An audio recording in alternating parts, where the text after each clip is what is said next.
കൂട്ടുകാരെ, അപ്പം എല്ലാവർക്കും എൻ്റെ ഒരു പുതിയൊരു വീഡിയോയിലേക്ക് സ്വാഗതം. അപ്പോൾ ഇവൻ ഇന്ന് മുണ്ട കൊണ്ട് സെറ്റാക്കുന്നുണ്ട്. അപ്പോൾ എന്താണെന്ന് വെച്ചാൽ അവൻ്റെ ചോറൂടാണ് ഇന്ന്. അപ്പോൾ ചോറൂടും പേരുള്ള ചടങ്ങുകളാണ് നമ്മൾ ഒരുമിച്ച് നടത്തുക. അപ്പോൾ ഞാനും ചേച്ചിയും അമ്മയും അച്ഛനും ഒക്കെ കൂടിയാണ് പോകുന്നത്. അപ്പോൾ ഞങ്ങൾ നടന്നു പോകുന്നത് എന്താണെന്ന് വെച്ചാൽ അതിൻ്റെ അടുത്ത് തന്നെയാണ് അമ്പലം വരുന്നത്. അപ്പോൾ ഞങ്ങൾ കുറച്ച് നടക്കാനേ ഉള്ളൂ. അപ്പോൾ ഞങ്ങൾ നടന്നൊക്കെ പോയി. അപ്പോൾ അവിടെ എത്തി അവന് കുറച്ച് ഫോട്ടോ ഒക്കെ എടുക്കാൻ വേണ്ടി അവനെ കിട്ടിയപ്പോൾ അവന് കുറച്ച് കുറുമ്പ് ഇപ്പോൾ ഈയിടെയായിട്ട് കൂടുന്നുണ്ട്. അപ്പോൾ അവൻ വലുതായി വരികയാണല്ലോ, അപ്പോൾ ഇനി കുറുമ്പ് എന്തായാലും കൂടും. അവൻ്റെ കുറുമ്പെല്ലാം കാണാനാണ് ഞങ്ങൾ വെയിറ്റ് ചെയ്യുന്നത്. അപ്പോൾ ഇന്ന് അവന് ചോറ് കൊടുക്കുകയാണ്. അപ്പോൾ ചോറ് കൊടുക്കാൻ വേണ്ടി ഞങ്ങൾ ഈ അമ്പലത്തിൽ വന്നത്. ഞാൻ ആദ്യമായിട്ടാണ് ഈ അമ്പലത്തിൽ വരുന്നത്. അമ്പലം അടിപൊളി അമ്പലമാണ്. അപ്പോൾ ഞാൻ ഫുൾ വീഡിയോസ് ഞാൻ അമ്പലത്തിൻ്റെ ചുറ്റുപാട് നടന്ന് ഞാൻ എടുത്തിട്ടുണ്ട്. ഈ ചടങ്ങിൽ പ്രധാനപ്പെട്ട ഒരാൾ മിസ്സിംഗ് ആണ്. മിസ്സിംഗ് എന്ന് വെച്ചാൽ ആളിപ്പോൾ സ്ഥലത്തില്ല. എൻ്റെ ഏട്ടനാണ്, അവൻ്റെ പപ്പ. അപ്പോൾ പപ്പ ഇല്ലാതെ ഞങ്ങൾ പെട്ടെന്ന് ഈ ചടങ്ങ് നടത്തുന്നത് എന്താണെന്ന് വെച്ചാൽ അവൻ്റെ ഹെയർ കട്ട് ചെയ്യാൻ വേണ്ടിയിട്ടാണ്. അവന് ഹെയർ കട്ട് ചെയ്തില്ലെങ്കിൽ, കൊച്ചു കുട്ടികളല്ലേ, അപ്പോൾ ഹെയർ കട്ട് ചെയ്തില്ലെങ്കിൽ അസുഖങ്ങളൊക്കെ വേഗം കഴിയും. അപ്പോൾ ഡോക്ടർ തന്നെ പറഞ്ഞിട്ടുണ്ട് കട്ട് ചെയ്യാൻ വേണ്ടിയിട്ട്.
അങ്ങനെ ഞങ്ങൾ വൈനവിൻ്റെ ചോറൊക്കെ കഴിഞ്ഞേ. അപ്പോൾ ഇനി ഞങ്ങൾക്ക് ഒരു അമ്പലം കൂടി പോകാനുണ്ട്. അവർ പറഞ്ഞിട്ടുണ്ടായിരുന്നു ബാക്കിലേക്കാണ് അമ്പലം വരുന്നതെന്ന്.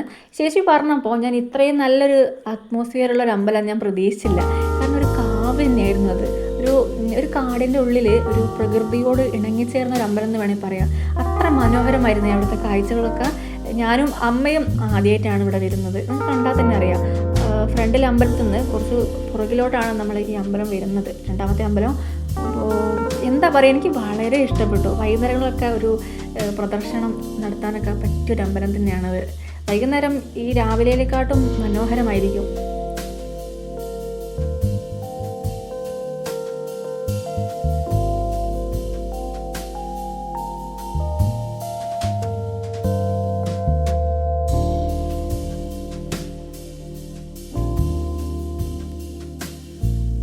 അമ്പലം മുഴുവൻ ചുറ്റി നടന്ന് കണ്ടപ്പോൾ എനിക്ക് അവിടെ നിന്ന് വരാനേ തോന്നിയില്ല. അത്രയും നല്ലൊരു അന്തരീക്ഷം തന്നെയാണ് എനിക്ക് അവിടെ ഫീൽ ചെയ്തത്. തിരിച്ചു വരുന്നത് മുന്നേ വീഡിയോസും ഫോട്ടോസും എടുക്കാതെ എങ്ങനെയാണ് വരിക? അങ്ങനെ ഞങ്ങൾ വീഡിയോസും ഫോട്ടോസും ഒക്കെ എടുത്തിട്ടുണ്ട്.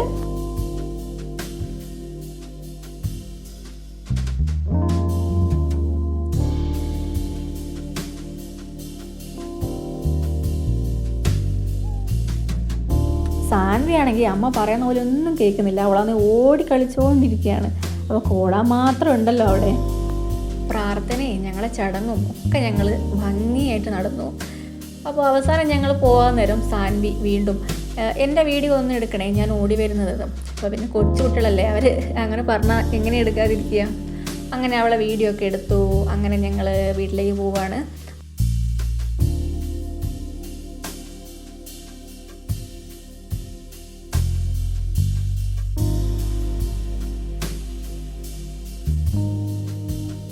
അപ്പോൾ നമ്മൾ ഇന്നത്തെ വിശേഷങ്ങൾ ഇവിടെ അവസാനിക്കുകയാണ്. അപ്പോൾ പുതിയൊരു വിശേഷമായിട്ട് നമുക്ക് അടുത്ത വീഡിയോയിൽ കാണാം. അതുവരെ എല്ലാവർക്കും ബൈ.